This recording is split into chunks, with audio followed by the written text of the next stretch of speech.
13 दिसंबर को एक आतंकी पुन्नू जो विदेश में बैठा है वो धमकी दे रहा है कि हम आक्रमण करेंगे। कुछ इनपुट के बाद भी 2 लोग बलपूर्वक भारतीय जनता पार्टी के सांसद के पास पर अंदर प्रवेश करते हैं। आतंकवादी हमला आज से 22 साल पहले हुआ था।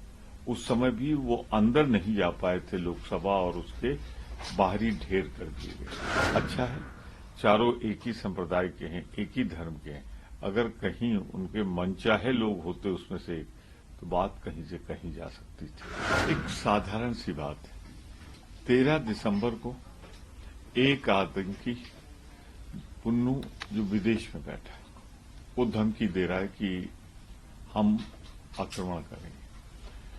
कुछ इनपुट के बाद भी 2 लोग बलपूर्वक भारतीय जनता पार्टी के सांसद के पास पर अंदर प्रवेश करते हैं।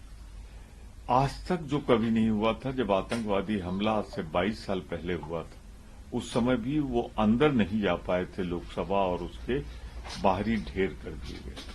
परिवार है, मजबूत गृहमंत्री, उनके रहते हुए ये अंदर ही नहीं गए तो भाजपा के सहयोग से सांसद के पास पर।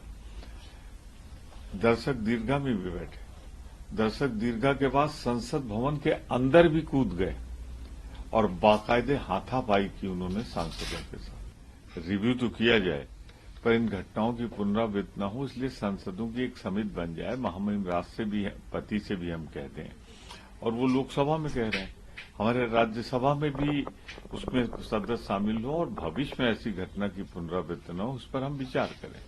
और राष्ट्रपति से इसलिए मिल रहे हैं कि वो सर्वोच्च हैं, संवैधानिक रूप से उनको हम अवगत कराएं।